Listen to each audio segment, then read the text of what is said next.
اپنے پیارے محبوب پیارے نبی کریم صلی اللہ علیہ وآلہ وسلم کی سنت مبارکہ اور آپ کے طریقہ کار کو اپنائیں۔ جس بندے کی بھی یہ سوچ ہے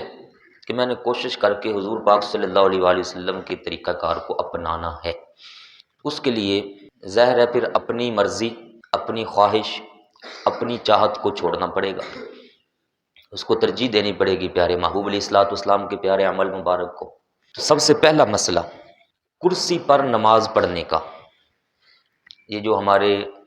کچھ نمازی حضرات کرسی پر بیٹھ کر نماز پڑھتے ہیں، ان کے حوالہ سے ان کے لیے خاص ہے، اور عام بندہ اپنی علم میں رکھے بات تاکہ کبھی کسی کو بتانی پڑ جائے تو بتا سکے۔ ہمارا اسلام شروع سے ہی نماز پڑھنے کے معاملہ میں سختی ضرور فرماتا ہے، نماز پڑھنی لازمی ہے، لیکن بندے کی جسمانی کیفیت، جسمانی صحت کو مد نظر رکھتے ہوئے اسلام اپنے احکامات کے اندر نرمی پیدا فرما دیتا ہے۔ اس کی مثال حدیث طیبات کے روح سے جو مسائل ذکر ہوتے ہیں ان میں یہ مسئلہ ڈسکس ہوتا ہے کہ نماز پڑھنی لازم ہے۔ اگر کوئی بندہ نماز پورے ارکان کے ساتھ کھڑے ہو کر قیام کے ساتھ نہیں پڑھ سکتا، کمزور ہو گیا، تو اس کو فرمایا کہ وہ بیٹھ کے نماز پڑھ لے۔ اگر کوئی ایسا ہے کہ وہ بیٹھ کے بھی نماز نہیں پڑھ سکتا تو اس کو فرمایا کہ وہ لیٹ کے نماز پڑھ لے۔ اگر کوئی ایسا ہے کہ جو رکوع نہیں کر سکتا تو وہ اشارے سے رکوع کر لے۔ اگر کوئی ایسا ہے کہ وہ سجدہ نہیں کر سکتا تو وہ سجدہ اشارے سے کر لے، لیکن جو سجدے میں ادائیگی ہوتی ہے زبان کے ساتھ اور رکوع میں ادائیگی ہوتی ہے ان کو ادا کر لے۔ مطلب یہ اسلام نرمی دے دیتا ہے بندے کی حالت کو دیکھتے ہوئے۔ ایسے ہی ایک مسئلہ ہمارے اسلام میں بیان ہوتا ہے خانہ کعبہ کے حوالہ سے۔ اگر بندہ کہیں کسی جگہ پر چلا گیا اور خانہ کعبہ کے بارے اس نے کوشش کی اپنی، اس کو کہتے ہیں تحری کرنا، سوچ و بچار کرنا، اس کو پتہ چلا کہ خانہ کعبہ اس طرف ہے، کہ کسی ایسی جگہ پر تھا لوگوں سے پوچھ گچھ نہ کر سکا، اپنی سوچ سے اس نے زاویہ بنایا کہ میں آیا تھا جہاں سے وہاں خانہ کعبہ ادھر تھا، تو اب جہاں پر ہوں تو اس کی سوچ یہ بنی کہ میرا خانہ کعبہ ادھر ہے، اس نے ادھر کو نماز پڑھ لی، نماز پڑھ چکا، پوری نماز پڑھ لی، اسلام پھیر لیا، پھر کوئی بندہ آیا، اس نے کہا بھائی تم نے تو نماز ہی الٹ سمت پر پڑھی ہے، خانہ کعبہ تو ادھر ہے ہی نہیں ہے، خانہ کعبہ تو ادھر ہے۔ تو اسلام یہ مسئلہ ہمیں بتاتا ہے کہ جب وہ اپنی محنت کوشش سے نماز ادھر منہ کر کے پڑھ چکا ہے اور اس نے اپنے سوچ سے خانہ کعبہ کی طرف ہی منہ کر کے پڑھی ہے، تو لہٰذا اس کو نماز دوبارہ لوٹانے کی ضرورت نہیں ہے، وہ اس کی نماز مان لی جائے گی، سختی نہیں کرتا اسلام۔ اور اگر دوران نماز ہی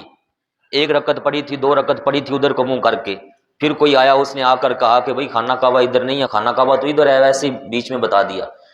تو وہ جو ادھر پڑھ چکا تھا وہ اتنی اس کی 1-2 رکعتیں مان لی جائیں گی۔ اس بندے کو چاہیے کہ وہ فوری طور پر دوران نماز ہی پھر کر اپنا چہرہ وہ خانہ کعبہ کی طرف کر لے۔ یہ آسانی اسلام نے دی ہے ہمیں، اس میں اتنی سختی نہیں رکھی ہوئی، لیکن اس سارے مسئلے کو مد نظر رکھتے ہوئے ہمیں ایک بات یہاں پر غور کرنی ہے۔ وہ کہتے ہیں نا کہ کسی کی نرمی کا ناجائز فائدہ بھی نہیں اٹھانا چاہیے، یہ ایک محاورہ ہمارے ہاں بولا جاتا ہے، کسی کی نرمی کا، شرافت کا ناجائز فائدہ نہیں اٹھانا چاہیے۔ جب اسلام ہمیں اجازت دے رہا ہے کہ واقعی ہی جو بندہ مجبور ہے، شرعی مجبور ہے، اس کو کہ کھڑا نہیں ہو سکتا تو بیٹھ کر نماز پڑھ لے، رکوع نہیں کر سکتا اشارے سے پڑھ لے، سجدہ نہیں کر سکتا تو اشارے سے سجدہ کر لے، ادا کر لے۔ لیکن یہاں ایک پہلے حدیث پاک سن لیجیے، ہمارے پیارے محبوب نبی کریم صلی اللہ علیہ وآلہ وسلم نے جو اپنی زندگی مبارک میں آخری دنوں میں نماز پڑھی ہے، اس میں روایات کے اندر آتا ہے کہ حضور اکرم صلی اللہ علیہ وآلہ وسلم اپنے حجرہ مبارک سے تشریف لائے تھے، 2 صحابہ کرام کا سہارا لے کر، دائیں بائیں 2 کا سہارا لے کر آپ صلی اللہ علیہ وسلم مسجد میں تشریف لائے۔ حضرت سیدنا صدیق اکبر رضی اللہ تعالیٰ عنہ نماز پڑھا رہے تھے، ان کو محسوس ہوا کہ آقا پاک تشریف لا رہے ہیں، تو آپ تھوڑے سے پیچھے ہٹ گئے اور حضور پاک صلی اللہ علیہ وآلہ وسلم آ کر نیچے بیٹھ گئے۔ کھڑے تو آپ سے ہوا نہیں جا رہا تھا ظاہری کمزوری کی وجہ سے. یہ بھی ہمارے لیے مسئلہ تھا. آپ نے ایک نمونہ دینا تھا کہ میں تو اللہ پاک کا نبی ہوں، طاقتوں والا شانوں والا اللہ پاک ہے، اور اس نے مجھے ساری طاقت شان عطا فرمائی ہوئی ہے، لیکن میرے ان امتیوں کا کیا بنے گا. یہ ہمارے لیے آپ نے ایک کیفیت ایسی اپنائی تاکہ ان کے لیے مسئلہ بن جائے. تب آپ صلی اللہ علیہ وآلہ وسلم تشریف لائے. آپ آ کر نیچے بیٹھ گئے زمین پر، کھڑا نہیں ہوا جا رہا تھا. حضرت سیدنا صدیق اکبر رضی اللہ تعالیٰ عنہ حضور پاک کے بالکل دائیں جانب ساتھ پیچھے کھڑے ہو گئے. حضرت سیدنا صدیق اکبر کھڑے تھے، پیچھے ساری جماعت کھڑی تھی، اور حضور پاک صلی اللہ علیہ وسلم بیٹھے ہوئے تھے. حضرت صدیق اکبر رضی اللہ تعالیٰ عنہ نے جہاں پر قرات چھوڑی، جہاں آپ قرات کر رہے تھے، پھر یا پیارے محبوب علیہ الصلوۃ والسلام نے وہیں پر آ کر قرات آگے شروع کر دی. اب آپ امامت والے منصب پر تشریف لے آئے. سیدنا صدیق اکبر ساتھ ہی پیچھے ہو کے مکبر بن گئے. مکبر جو پیچھے تکبیر کہتا ہے. اب حضور پاک صلی اللہ علیہ وآلہ وسلم بیٹھے ہیں، اور آپ بیٹھ کر تلاوت کے بعد آپ نے رکوع فرمایا، اللہ اکبر سے اشارہ کیا. تو سیدنا صدیق اکبر نے بلند آواز سے پیچھے سارے مقتدیوں کو اشارہ دیا، اللہ اکبر کا، اب ہم رکوع میں جا رہے ہیں. حضور پاک جب رکوع سے اٹھے، سیدنا صدیق اکبر نے اشارہ دیا. حضور پاک صلی اللہ علیہ وآلہ وسلم نے سجدہ کیا، صحیح والا سجدہ جو زمین پر سر رکھ کے، پیشانی رکھ کے، آزار رکھ کے سجدہ کیا جاتا ہے، وہ والا سجدہ حضور اکرم صلی اللہ علیہ وآلہ وسلم نے کیا. اس طریقے سے وہ پوری نماز ہوئی. اس والی حدیث پاک سے پھر یہ مسئلہ نکلا کہ وہ بندہ، اور کیجیے گا اب اس مسئلہ پر، وہ شخص جو سجدے کی طاقت رکھتا ہے اپنی کمزوری کے باوجود، جسمانی ہے، ہڈیوں کا کوئی مسئلہ ہے، ریڑھ کی ہڈی ہے، گھٹنے ہیں، یا کوئی بھی ہے پرابلم، لیکن وہ بندہ یہ سمجھتا ہے اپنے میڈیکل کے حساب سے کہ میں سجدہ زمین پر کر سکتا ہوں، تو اس بندے کو اشارے سے نماز پڑھنے کی اجازت نہیں ہوگی. بیٹھ کر بھی اشارے سے نماز پڑھنے کی اجازت نہیں، کرسی پر بیٹھ کر کے بھی اشارے سے نماز پڑھنے کی اجازت نہیں ہے، کیونکہ وہ بندہ سجدہ کر سکتا ہے زمین پر. ہاں، اگر وہ کھڑا نہیں ہو سکتا قیام میں تو ٹھیک ہے، بیٹھ جائے، زمین پر بیٹھ جائے، اور بیٹھ کر پورے اہتمام کے ساتھ سجدہ کرے. اگر کوئی ریڑھ کی ہڈی کا مسئلہ ہے، رکوع نہیں کر سکتا، تو رکوع اشارے سے کر لے. سجدہ بھی نہیں کر سکتا تو سجدہ بھی اشارے سے کر لے. لیکن زمین پر بیٹھ سکتا ہے، کرسی کی بجائے زمین پر بیٹھ سکتا ہے، تو اس بندے کو چاہیے ترجیحی طور پر زمین پر بیٹھنے کو ترجیح دے. دو وجوہات کی بنا پر. ایک کہ اگر وہ سجدہ نہیں کر پا رہا زمین پر، کوئی اس کی ریڑھ کی ہڈی کا مسئلہ ہے، گھٹنے کا مسئلہ ہے، کوئی واقعی عذر ہے، تو جب وہ زمین پر بیٹھے گا تو ایک تو پیارے محبوب نبی کریم صلی اللہ علیہ وآلہ وسلم کی سنت پر عمل ہو جائے گا، جو کہ نماز کے اندر آپ نے ہمیں ایک نمونہ دیا ہے. دوسرا کہ زمین پر بیٹھا ہوگا جب نیچے، تو وہ سجدے والی اصل حالت کے قریب ہوگا، کیونکہ سجدہ ہوتا ہے زمین پر. جو بندہ کرسی پر بیٹھا ہے، مثلا میں یہاں بیٹھا ہوا ہوں، اب یہاں سے میں اشارہ کرتا ہوں سجدے کا، تو اشارہ تو میں نے سجدے کا کر لیا، لیکن کتنا فاصلہ ہے زمین اور میرے درمیان. لیکن اگر میں بیٹھتا ہوں نیچے زمین پر، جیسے آپ بیٹھے ہوئے ہیں سارے بھائی زمین پر، آپ وہاں سے بیٹھے ہوئے اگر سجدے کا اشارہ کریں گے تو آپ کرسی والی حالت سے بیٹھے ہوئی حالت والے جو بندہ ہوگا وہ سجدے والی کیفیت کے زمین کے زیادہ قریب ہوگا. تو جس صورت میں زیادہ قرب پایا جا رہا ہے سجدے کا، کیوں نہ اس کیفیت کو اپنایا جائے، جبکہ اسلام ہمیں اجازت دے رہا ہے کہ تمہیں چاہیے کہ اس طریقے سے کیا کرو. اور یہ آپ بھائی اکثر جانتے ہیں، یہ کرسیوں کا جو رواج ہے شروع ہو گیا ہے، رائج ہو گئی ہیں. یہ صرف ایسے لوگوں کے لیے شروع ہوئی ہیں جو بالکل زمین پر بیٹھ بھی نہیں سکتے. جیسے کہ یہاں ایک بزرگ آتے ہیں ہمارے مسجد میں، وہ بیٹھے ہوئے ہیں، شاید آپ کا نام کیا ہے جی؟ غلام رسول صاحب. یہ پیارے بزرگ ہیں، ان کا کوئی مسئلہ ایسا میڈیکل، یہ بیٹھ ہی نہیں سکتے، یہ موٹر سائیکل پر بھی نہیں بیٹھ سکتے، یہ نیچے زمین پر بھی نہیں بیٹھ سکتے. تو ایسے بندے کے لیے اگر ہم کہیں کہ نہیں جی تسی لازمی زمین پہ بیٹھنا ہے، تو ان کے تو بیچاروں کا گیا مسئلہ ہی خراب ہو جائے گا سارا. یا ان کو کہیں گے نہیں تسی سجدہ کرنا ہی کرنا ہے، تو یہ تو 2-4 بار اگر کریں گے تو ختم، ان کی صحت جان بھی گئی. تو ایسے بندے کے لیے واقعی عذر بن جائے گا. یا ایک دوست، چار دو تین دوست ایسے ہیں جن کو میں جانتا ہوں، وہ اگر زمین پر اٹھ بیٹھ جائیں تو اپنی صحت کے بھاری ہونے کی وجہ سے وہ اٹھ نہیں سکتے۔ ایک بار وہ میرے کہنے پر بیٹھ گئے تھے، کافی میں نے ان سے محبت بھری باتیں کی تو بڑی محبت کر کے وہ بیٹھ گئے، لیکن جب اٹھے نا تو ان کی یہ جو کمر ہے اس کے اندر سے درد نکل گیا تھا۔ وہ پھر 4-5 دن بجائے نماز پڑھنے کے وہ پھر گھر میں پڑے رہ گئے۔ تو اس سے بھی مجھے اندازہ ہوا کہ جسامت کی وجہ سے اگر کوئی بندہ نیچے بیٹھ کر اٹھ نہیں سکتا اس کے لیے بھی اجازت ہوگی بیٹھ جائے، لیکن جو بندہ زمین پر بیٹھ سکتا ہے، سجدہ نہیں کر سکتا زمین پر، کوئی عذر ہے اس کا، تو اس کو چاہیے کہ زمین پر بیٹھے۔ یہ جو خاص کر میرے بزرگ بیٹھے ہیں، میں کسی خاص بندے کو نہیں کہہ رہا ہوں، اوور آل بات میں کر رہا ہوں۔ اگر آپ میں سے کوئی بندہ زمین پر بیٹھ سکتا ہے، یہاں ایک بزرگ آتے ہیں ہمارے، غلام قادر شاید ان کا نام ہے، اکثر صبح سفید داڑھی والے یہاں بیٹھے ہوتے ہیں، غلام احمد صاحب، غلام رسول صاحب اور غلام احمد صاحب، ماشاءاللہ۔ آج کل آپ نے دیکھا ہوگا وہ نماز نیچے بیٹھ کے پڑھ رہے ہیں، نیچے بیٹھ جاتے ہیں، سجدہ بھی کرتے ہیں، حالانکہ وہ پہلے کرسی پر بیٹھ رہے تھے، لیکن ان کی محبت نے یہ گوارا کیا کہ یار جب میں کوشش کر کے حضور پاک کی سنت کے زیادہ قریب جا سکتا ہوں تو میں کرسی کو چھوڑ دوں۔ کرسی تو ہمارے اسلام کے اندر ہے ہی کوئی نہیں ہے، کرسی پر عبادت، کرسی صرف مجبور بندے کے لیے، چارپائی مجبور بندے کے لیے، پھٹے شٹے مجبور بندے کے لیے، جو مجبور نہیں ہے تو وہ چاہے گا جائے گا نیچے۔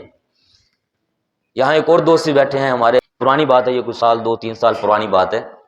میں نے ان کو بھی ایک بار ایسے ہی محبت سے بات چیت کی تو انہوں نے بھی کرسی کو خیر باد کہا، چھوڑ دیا کرسی کو۔ تب سے اب 2 سال شاید گزر گئے یا 1.5 سال ہو گیا ہوگا، لگ بھگ نیچے اوپر ہو سکتا ہے، سجدے سے نماز پڑھ رہے ہیں، رکوع بھی کر رہے ہیں، سجدہ بھی کر رہے ہیں۔ اس کا مطلب ہے کہ وہ جو پہلے نہیں کر رہے تھے تو شاید انہوں نے سمجھا نہیں ہوگا، یا کوئی مسئلہ ہوگا انہوں نے ترجیح نہیں دی ہوگی، یا شاید ان کو کسی نے غلط گائیڈ کر دیا ہو، خیر ہے۔ یہ میں سارے مسئلے سنا رہا ہوں کہ کسی کی شرافت کا ناجائز فائدہ نہیں اٹھانا چاہیے۔ اسلام جب ہمیں رعایت دیتا ہے تو پھر رعایت کو اس بندے کی حد تک رکھیے جو بندہ واقعی مجبور ہو۔ میں اس کے آگے ایک مثال دے دیتا ہوں، قرآن پاک میں 3-4 جگہ پر یہ والی آیات موجود ہیں۔ مردار حرام ہے، جو جانور مر گیا ہو، چاہے حلال ہوتا ہے نا، زندہ ذبح کر لیا جائے، جیسے بکری ہے وہ ہمارے لیے کھانا حلال ہے ذبح کر کے، لیکن اگر وہ مر جائے تو ہمارے لیے حرام ہے۔ ایسے ہی خون پینا حرام ہے، اور خنزیر سور حرام ہے، لیکن قرآن پاک میں لکھا ہوا ہے اگر کوئی بندہ مجبور ہو جائے، یا تو گن پوائنٹ پر اس کو مجبور کیا گیا، یا وہ اپنی غربت یا کسی سفر کی حالت میں اس حد تک وہ مجبور ہو گیا کہ اس کے پاس کھانے پینے کا زیادہ راہ کچھ بھی نہیں ہے، اور وہ موت کے قریب جا رہا ہے اور سامنے مردار پڑا ہوا ہے، یا اس کے سامنے سور کا گوشت پڑا ہے، خنزیر کا، یا اس کے سامنے خون پڑا ہے، اب یہ ساری چیزیں حرام ہیں، لیکن وہ بندہ مجبور ہو گیا اس حالت تک کہ اس کی جان جا رہی ہے۔ قرآن پاک فرما رہا ہے کہ اس مجبوری کے عالم میں وہ اگر خنزیر کھا لیتا ہے، یا خون پی لیتا ہے، یا مردار کا گوشت کھا لیتا ہے، صرف اتنی مقدار جس سے اس کی جان کی جو رمق ہے وہ جاری رہ سکے، روح اس کی جاری رہ سکے، وہ موت واقع نہ ہو اس پر، تو اتنا سا حصہ ان حرام اشیاء میں سے استعمال کر لینا قرآن پاک اس کے لیے جائز قرار دے رہا ہے۔ لیکن یہ تو ہو گیا نا نرمی والا معاملہ، واہ واہ واہ واہ، او دیکھو بزرگوں نے کرسی چھوڑ دی، نعرہ تکبیر، یا رسول، یا رسول اللہ، پیار ہے، یہ ہمت کرنی چاہیے۔ بات میں کیا سنا رہا تھا بھلا، کہ اگر کوئی بندہ اسلام کی اس رعایت کا، یہ جو سور والی، مردار والی اور خون والی کا جنہیں رعایت دیتی اسلام نے، بس ٹھیک ہے، تے ایویں تھوڑی جی مجبوری آئی تے جناب لیگ پیس بن رہے نو اندے سور دے تو بکری مری مردار تے چاہے گدھا ہوئے یا کوئی، کیوں جی تو تھوڑی جی مجبوری ہے بس کھا رہے ہیں نا، ایسے بندے کو تو رعایت نہیں دی جائے گی۔ یہ ہے کوئی ناجائز فائدہ اٹھانا چاہتا ہے اسلام سے، تو جو کرسیوں والے ہیں میرے پیارے بھائی، وہ غور کیجیے اپنی حالت پر، میں نہیں جانتا کسی کی میڈیکل حالت کیا ہے، لیکن جب زمین پر بیٹھ سکتے ہیں، میرے پاس وہ ایک بندہ آیا تھا جس کا میں واقعہ سنا رہا ہوں، میں نے کہا جب میرے پاس آپ آتے ہو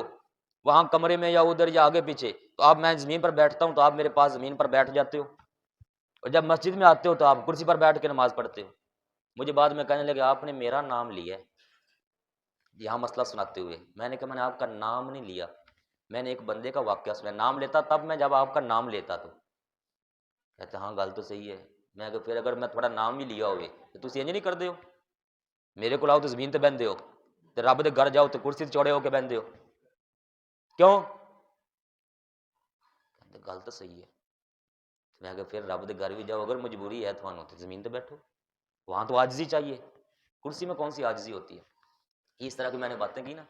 تو وہ ماشاءاللہ تب سے پکے ہو گئے، کہتے ہیں جناب بس ٹھیک ہے اب میں نیچے بیٹھ کے پورے، اب وہ رکوع بھی کرتے ہیں سجدے بھی کرتے ہیں، صحیح نماز پڑھ رہے ہیں۔ تو سارے میرے پیارے بھائی غور کیجئے ان مسائل پر، یہ میں نے کرسی کا مسئلہ تھوڑا ڈیٹیل میں آپ کو سنایا حدیث طیبات کے حوالے سے۔ اب چند مسئلے ذرا مختصر سماعت فرما لیجئے۔ دوسرے نمبر پر ایک بڑا اہم مسئلہ، جس وقت نماز کے لیے جمعۃ المبارک کے دن خاص طور پر لوگ آ کے بیٹھے ہوئے ہوتے ہیں تو دیکھا یہ گیا ہے کہ کوئی بندہ پیچھے سے آتا ہے اور وہ لوگوں کے کندھے پھلانگنا شروع کر دیتا ہے، ادھر دھکے دے رہا ہے، ادھر دے رہا ہے، ادھر دے رہا ہے، وہ گرتا جا رہا ہے، بندہ ڈسٹرب ہے، کیا کرے، لیکن بولتا کوئی نہیں ہے، وہ پھر آگے سے گزرتے ہوئے آگے آنے کی کوشش کرتا ہے لوگوں کو ایسے ایسے تنگ کر کے۔ یاد رکھیے لوگوں کے کندھوں کو پھلانگ کر آگے بڑھتے آنا اسلام نے اس کو انتہائی ناپسند فرمایا ہے، اتنا ناپسند فرمایا، اتنا ناپسند فرمایا، حضور اکرم صلی اللہ علیہ وآلہ وسلم کا فرمان ہے ترمذی شریف کے اندر، فرمایا جو بندہ لوگوں کی گردنیں پھلانگ کے آگے جا رہا ہے یہ اگلی صفوں کے اندر جانے کی بجائے یہ جہنم کا پل تیار کر رہا ہے اپنے لیے، جہنم کی طرف پل تیار کر رہا ہے اپنے لیے، جہاں جگہ مل گئی وہیں بیٹھ جائیں، جب کہا جائے کہ صفیں درست فرما لیجئے، کندھے سے کندھے ملا لیجئے، جب تب سارے اٹھ کے آگے پیچھے ہو رہے ہوں گے تب اٹھ کے صفوں کو درست فرما لیجئے، لیکن ایسے بیٹھی حالت میں لوگوں کے کندھے پھلانگ کے آگے آنا انتہائی ناپسندیدہ عمل ہے اسلام کے اندر، اور صرف جمعۃ المبارک کے لیے ہی نہیں بقیہ نمازوں کے اندر بھی ہمیں یہ خیال رکھنا چاہیے۔ صرف ایک حالت میں اجازت ہوتی ہے، وہ بھی تب جب جماعت کھڑی ہو، صفیں بن چکی ہوئی ہوں، کوئی بندہ پیچھے سے آیا، اس نے آ کر دیکھا کہ اگلی صف میں جگہ خالی پڑی ہوئی ہے پورے ایک بندے کی، اور نہ ہی تو اگلی صف والے ادھر ادھر سے مل کر انہوں نے صف کو پورا کیا، اور نہ ہی جو پچھلی صف والے ہیں وہاں سے کوئی بندہ آگے آ کے اس نے اس خالی جگہ کو پر کیا، تو تب اس بندے کو اجازت ہوتی ہے کہ اگر وہ بندہ پیچھے سے آ کر ان کے اندر سے اس کو جگہ ملتی ہے آسانی سے اور وہ آ کر اس خالی جگہ کو پر کر لیتا ہے تو اس کے لیے گنجائش ہے، ورنہ ایسے ہی بیٹھی ہوئی حالت میں پیچھے سے اوپر کندھے پھلانگتے ہوئے آنا اور ادھر دھکے دے کر ادھر دھکے دے کر اس کی اجازت ہرگز نہیں ہے۔ سارے میرے پیارے بھائی اس پر غور رکھیے، ہاں کسی کو شوق ہے، ہونا چاہیے بلکہ کہ میں پہلی صفوں میں آ کر بیٹھوں، تو پھر یہ جو ہمارے پیارے پیارے بزرگ ماشاءاللہ پکے محبت والے ہیں، یہ جیسے سارے اوقات اپنے کام کاج چھوڑ کر وقت کو مد نظر رکھتے ہوئے سب سے پہلے آ کر اپنی مسجد میں جگہ پر پہلے ہی صف میں بیٹھ جاتے ہیں، تو پھر یہ کام ہم بھی کریں سارے کہ پہلے آ کر پہلی جگہوں میں بیٹھیے، پہلی صفوں میں بیٹھیے، کندھے پھلانگنے کی ضرورت نہ محسوس ہو۔ ایک تیسرا مسئلہ جمعۃ المبارک کی رکعات کے متعلق، یہ بھائی ذہن میں رکھیں، تشویش رہتی ہے آج تک کہ پتہ نہیں جمعہ کی رکعتیں کتنی ہیں۔ جمعۃ المبارک کے اندر کل 2 فرضوں کو شامل کرتے ہوئے اور اینڈ والے 2 نفلوں کو شامل کر کے 14 رکعات ہیں۔ پہلے والی 4 سنتیں یہ مؤکدہ ہیں، اور ان سنتوں کے بارے میں فرمایا گیا ہے کہ جو بندہ دن کے اندر 12 سنتیں مؤکدہ پابندی سے پڑھے گا، اللہ تعالیٰ ان 12 سنتوں کے بدلے میں اس کا جنت کے اندر گھر بنا دے گا۔ 2 سنتیں نماز فجر کی مؤکدہ، 4 سنتیں زور سے پہلے مؤکدہ، 2 سنتیں زور کے بعد مؤکدہ، 2 سنتیں مغرب کے بعد مؤکدہ، اور 2 سنتیں عشاء کے بعد مؤکدہ۔ ان 12 میں سے 4 یہ جمعۃ المبارک والے دن بھی جمعہ کے فرضوں سے پہلے پڑھی جاتی ہیں، جیسے کہ فجر میں 2 پڑھی جائیں گی تو جمعہ سے پہلے بھی 4 پڑھی جائیں گی، یہ مؤکدہ ہیں۔ پھر 2 فرض آتے ہیں جو ہم جماعت کے ساتھ پڑھتے ہیں، 2 فرضوں کے بعد پھر 4 سنتیں پڑھتے ہیں، وہ بھی مؤکدہ ہیں، اور کافی سارے صحابہ کرام جن میں خاص نام حضرت سیدنا ابو ہریرہ رضی اللہ تعالیٰ عنہ کا آتا ہے، وہ فرماتے ہیں کہ حضور اکرم صلی اللہ علیہ وآلہ وسلم یہ 4 رکعات بڑی پابندی کے ساتھ ادا فرمایا کرتے تھے، اور پھر ان 4 سنتوں کے بعد 2 رکعات سنت مؤکدہ پھر پڑھی جاتی ہیں، جو کہ 2 فرض جمعہ کے پڑھنے کے بعد 4 سنتیں، اور ان 4 کے بعد پھر 2 سنتیں، ان کے بعد پڑھے جاتے ہیں 2 نفل۔ وہ نفل جو ہیں وہ نفل نفل ہی ہوتے ہیں، وہ جو بھائی پڑھ لے گا اللہ پاک کے فضل سے اس کو بڑا اجر مل جائے گا، جو نہیں پڑھے گا تو جو ثواب ملنے والا تھا وہ نہیں ملے گا۔ تو یہ کل رکعات 14 ہیں جمعۃ المبارک کی نماز کے اندر۔ اب میں اینڈ پر کہوں گا، وہ میرے پیارے دوست یا بھائی جو سلام پھرتے ہی، جب سلام ہوتا ہے نا جمعہ کا، السلام علیکم ورحمۃ اللہ، ابھی دوسری طرف سلام پورا اینڈ تک نہیں بھی پہنچا ہوتا اور ادھر سے بندے اٹھ کر نکلنا شروع ہو جاتے ہیں۔ دو ہی وجہ ہو سکتی ہیں کہ وہ جو ایسے اٹھ کر جا رہا ہے اس کو انتہائی مجبوری ہوگی، گھر میں کوئی بیمار ہوگا، یا اس نے کہیں سفر پر جانا ہوگا، کوئی عذر ہوگا اس کا، یا وہ کہیں مزدوری پر تھا، کہیں آفس سے چھٹی لے کر آیا تھا اور اس کے باس نے کہا واپس نہیں آؤ گے تو سختی کر دوں گا تمہارے اوپر، اس طرح کی کوئی مجبوری بن گئی، پھر تو وہ اٹھ کر اگر جاتا ہے، اسلام نے اس کی اجازت دی ہے، ٹھیک ہے جاؤ، لیکن سنتیں وہاں جا کر پھر پڑھنے کا اہتمام کرو۔ اگر گھر میں جا رہے ہو تو گھر میں اہتمام کر لو، لیکن جس کو مجبوری کوئی نہیں، کوئی عذر ایسا نہیں جیسے میں نے یہ ذکر کیا ہے، وہ پھر مسجد کا سلام، نماز کا سلام پھرتے فوری کیوں نکل جاتے ہیں؟ اور جو جاتے ہیں وہ اپنی حالت بہتر سمجھتے ہیں کہ گھر میں جا کر وہ سنتیں پڑھتے ہیں، کوئی نہیں پڑھتے۔ حدیث طیبات میں آتا ہے کہ ہمارے محبوب نبی کریم صلی اللہ علیہ وآلہ وسلم یہ والی 4 سنتیں اور 2 سنتیں یہ گھر کے اندر جا کر بھی پڑھا کرتے تھے، آپ حجرہ مبارک میں بھی جا کر پڑھ لیا کرتے تھے، ایسے لوگوں کو عمل دینے کے لیے، ٹھیک ہے گھر میں جا کر پڑھو۔ لیکن جو سلام پھرتے ہی فوری چلے گئے ہیں، وہ اپنے آپ سے پوچھیں گھر جا کر پڑھتے ہیں 4 سنتیں اور 2 سنتیں؟ اگر تو پڑھتے ہیں تو چلو کوئی حرج نہیں ہے، ٹھیک ہے جی، لیکن اگر نہیں پڑھتے تو پھر سنت کو اس قدر معمولی سمجھ لینا، اس کو اہمیت نہ دینا، یہ بندے کے ایمان کے لیے خطرہ بن سکتا ہے، یاد رکھیے گا۔ اس لیے معمولی نہ سمجھیے، اگر کوئی عذر ہے تو یہ رویہ اپنائیں، ورنہ نماز کا سلام پھرتے ہی جانے کی بجائے بندہ تھوڑی سائڈ جگہ چینج کر کے دعا کر کے اللہ پاک کا ذکر کر کے اطمینان کے ساتھ سنتوں کو ادا کر کے پھر چلا جائے اپنے کام کاج میں پھرتا رہے۔ وہاں میں باہر جانا پڑ جائے نا، سچی سچی دسنا سارے گل تسی بھائی سارے جان دے ہو، باہر جانا پڑ جائے کہیں یوٹیلٹی سٹور کے باہر، بینکوں کے باہر، بل کی ادائیگی کے لیے آج کل چلو آسانی آ گئی، ایپ کے ذریعے ہو جاتے ہیں، لیکن کہیں بھی جانا پڑ جائے باہر تو وہاں لائن میں لگ کے کھڑے رہتے ہیں، 10 20 25 گھنٹہ 2 گھنٹے بھی کھڑے رہتے ہیں۔ نادرا کے آفس میں جائیں تو وہاں پاسپورٹ بنوانے ہو تو وہاں بیٹھے رہتے، جناب لائن میں لگے ٹوکن لیا ہوا بیٹھے ہوئے، جی کی ہے جی، لائن میں لگے ہوئے۔ اور یہاں پر مسجد میں 1 منٹ بھی نہیں برداشت، 2 منٹ نہیں برداشت۔ خود اپنے آپ سے اپنے اوپر غور کریں، جو بندہ اس طرح سے کر رہا ہے اپنے رویے کو بدلیں۔ ہمارے محبوب نبی پاک صلی اللہ علیہ وآلہ وسلم فرماتے ہیں جو مومن ہوگا، ایمان والا، وہ مسجد کے اندر آ کر ایسا محسوس کرے گا جیسے مچھلی پانی کے اندر چلی گئی ہو۔ اگر مچھلی کو پانی سے نکال لیا جائے تو مچھلی تڑپتی ہے، اس کو چین نہیں آتا کہ میں پانی سے باہر کیوں آ گئی ہوں۔ تو فرمایا مومن کی کیفیت یہی ہوتی ہے، وہ مسجد سے باہر جائے گا تو تڑپے گا، بے چین ہو جائے گا، لیکن جب مسجد میں آئے گا تو اس کو سکون مل جائے گا۔ اور جو مسجد میں آ کر بے چین ہو جائے کہ میں فوری بھاگوں، فوری نکلوں یہاں سے، پتہ نہیں کیا مسجد کے اندر ہو رہا ہے، میرے دل کی کیفیت پر کیا طاری ہو گیا، تو اس کو پھر اپنے ایمان کی فکر کرنی چاہیے۔ اگر عذر ہے تو اس کے لیے گنجائش میں بیان کر رہا ہوں، لیکن عذر نہیں ہے تو اسلام کے اس